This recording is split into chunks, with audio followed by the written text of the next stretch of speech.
Hi, I'm Marina Orfali, DeRobertis with the Monica Betancourt Group at Berkshire, Hathaway, HomeServices, EWM Realty. And today I'm interviewing a very special person here for our community in Pinecrest and surrounding neighborhoods, Dani Laub. She's a very talented artist that has her studio right here in Pinecrest. And she works with wood and some other organic materials. Very unique pieces that I'm sure you're gonna love. One, learning how she actually creates her art, and two, seeing what beautiful pieces she creates. Some are actually used for decoration, some have practical use. So come with me, listen from Dani Laub Atelier, everything you have to learn about her business, her art, and her style. Dani, I'm so happy to be here with you today.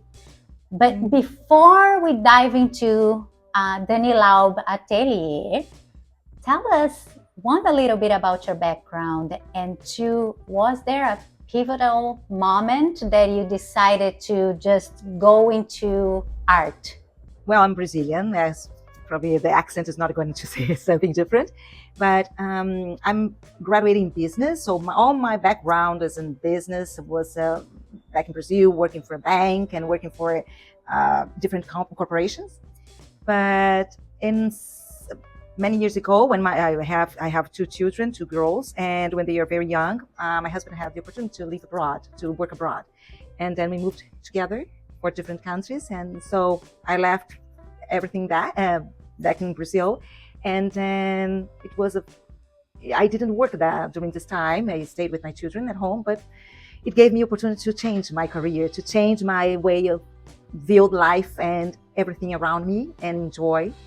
And then I think this path, it was an opportunity to start being an artist, because I think there was no specific moment that I said, oh, I'm gonna do this or that, but all the experience with them, learning with the different people, with the different environments, it was led me to this for what I do today. Tell us, what has inspired you to do the type of artwork you do? And was there anything, like an artist, a person, something that kind of put you towards the track and type of art that you do today? Living in Pinecrest, in Florida, is something that inspired me to start working with wood more. Then I used to like to work with furniture, old furniture, but seeing, being around in the neighborhood here and seeing all those, watching these trees being cut or being trimmed preparing for the hurricane season, and all those pieces, wonderful pieces of wood, it made me think about how can I work with that. I cannot let them go to the trash to throw away without thinking how to have them in my house. So it inspired me a lot. So I decided that I would work with wood for sure. And who inspired me? I can tell that living here, living in other places, the experiences in my life, people around me, I think they taught me inspired me what to do with the wood. And this is, I think there's no specific artist, but then everything around me. And sometimes I like the Japanese artists as like inspiration as well, because they are simple and clean, and this is something that inspires me as well. So that's it. Dani, tell us how the atelier came into existence, and also what are some of the challenges you had or still have, and what are some of the triumphs that you feel were positive, during the tenure as an artist? Okay. Well, as I mentioned before, I always loved wood. I always loved old furniture and used the furniture with some stories and pieces, not only furniture, tools, and even thinking about those systems of produce something and manufacturing. And then when I found this wonderful, amazing place full of wood, I thought I have to learn more. I decided to I hired a teacher that was to come to my house and to teach myself and some friends how to work with wood, with the finishings and how to sand and what's the name of the wood. And then he introduced us to the lathe. And then it was love at first sight. But then, how to have it?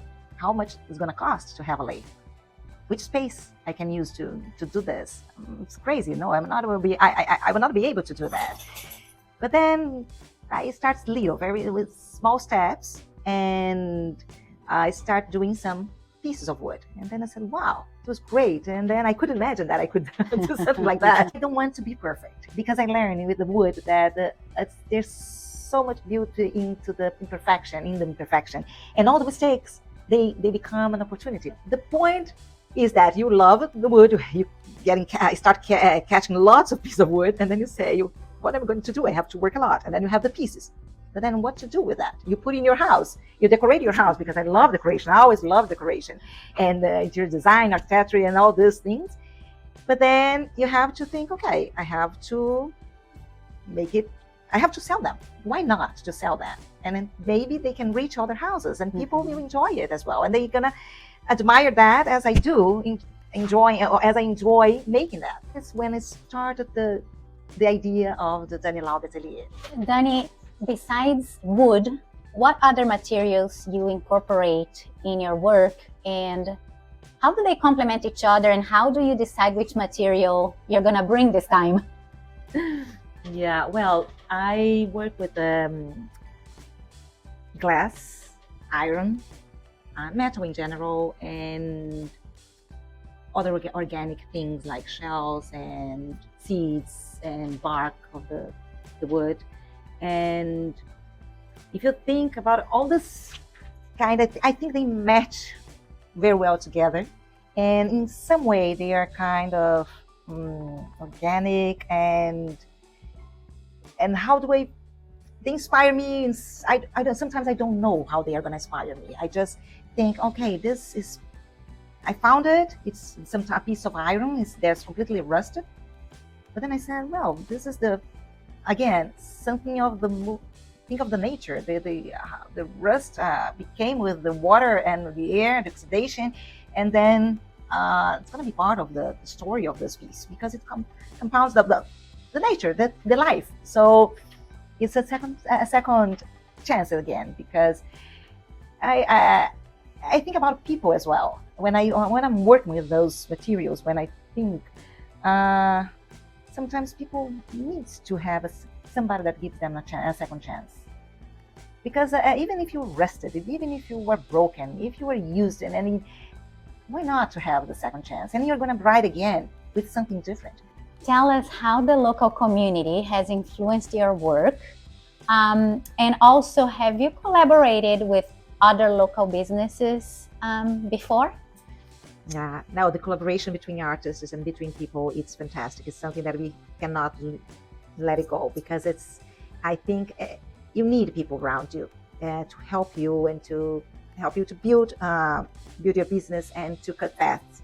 And I have two other business women that helps me a lot, and we do things together because our pieces, and one of them makes food, but we can set on a table with the decoration of the table and the food, and my pieces decorating the table as well, and it goes together. They complement each other very well. One of them is the quiches to go, and they're delicious quiches, homemade quiches, very good. And the other one is the table that they do like table settings. So she does placemats, and besides that, she give ideas how to put the table. So it's great. And we work together. We do some fairs or small get-togethers to show our pieces. And this is one of the things. But the other things that they help me to be more commercial. They teach me how to do things, how to promote myself, how to take pictures of my pieces, how to invite people to come to visit my place. So it's very interesting, and I think it's fundamental to have people collaborating with you. What advice would you give to young artists that are just starting now, and maybe they're not young, but they're just starting now, we've learned that it's never late to make a change in your career and go with your passion. And also, what lessons have you learned that you feel it would be crucial for somebody that is starting now? Yeah, I think my advice came from what I've learned. Yes. Well, first of all, start slowly and patiently. Take your time. It's not, what I see is that sometimes people want to start something to buy the best things, the best tools, machines, and invest a lot. And then the outcome is not going to be fast and not going to be the way that you imagine, and then you get frustrated with that. Try to reach some local communities. You have, here in the States mainly, you have the guilds that are association of people doing the same thing, and that could help you to give advices. Sometimes they have mentors to give you to help you with some questions. And something also is, never forget that, let's say, I don't know how to say, but it's not the soul, what it moved you to start doing that. And if always remember, if it's something to repurposing or if it's something, I don't know, because it's completely different. I want to do this to sell, to turn it into a business, or if you want to do it because you have another purpose, the purpose of doing that. And because when you were working and they start selling, people say, can you do that? Or can you do the other thing? Can you change that? And suddenly you see you doing something completely different from what you were you like to do, and you have pleasure. And that doing something different from money, for example, is not going to be exactly you. It's not be your piece. That's great advice. Now comes Marina, the 25-year business development professional, right? The purpose is key. And if you are doing something that you really love, eventually you will be able to do well with it, even financially. People can feel and can see through things. And if you are no longer yourself, if something is not aligned with your purpose, people can see it. Do what you love to do. And if people are not buying what you're producing, it's because you're reaching out to the wrong audience. Find your audience. Exactly. You'll find it. Exactly. Find the people that appreciate you. If you're putting love into it, things are going to be all right. That's true. That's true. So, what are some of the future projects you have in mind, or any different direction, or any new materials, or something that you've been thinking about? I think I'm ready to work with bigger pieces of wood. And this is the first thing to do, and also to learn how to sell, how to put in Instagram and promote myself, promote my pieces because it's not easy for me. I think it's much easier to work in my garage than to be. You are the artist, not the salesperson. Exactly, but we have to learn. We have to, because Absolutely. if you sell, you get more. You cover your costs to give upgrades in your work. So it's something that have to circulate, and then it's part of the thing. And not every work is just pleasure. So you have to invest in something different. So this is a project to build my website, and then to start being more commercial. Dani, to wrap up, can you share your final thoughts with the audience? And also, what's the best way for people to get in touch with you and Dani Laub Atelier? Okay. Well, to wrap up, I would say that I'm very grateful to live here, because I think it's very inspiring, and we should consider that every day. Think about that every day. That it's amazing, this place, and then it's a great opportunity to watch things in a different perspective, with a different perspective. And if you get of course, it's connected with my pieces, because when people get one of that, what I like most, when they say that they start looking at nature, or when they look at my piece, they feel the nature, they feel the respect for the nature. and what nature can bring to your house, and how inspiring it could be. So this is what I think is the best thing about my work. And if you want to reach me out, is the best way is through Instagram. It's that Dani Laub Atelier, and that's it. To send me a message, and I'll be in touch. And I invite you to come to my house, my atelier, to see what I have. Thank you so much. It was great talking to you. Oh, it was so good talking to you. And I hope you guys enjoyed listening from the artist and seeing all these beautiful pieces. And like Dani said, if you want to know more about her offering and portfolio, just get in touch, DM her on Instagram, and enjoy everything that she has to offer. Thank you. Thank you, Marina, for the opportunity again. If you enjoyed this video, make sure to like it and subscribe to the channel.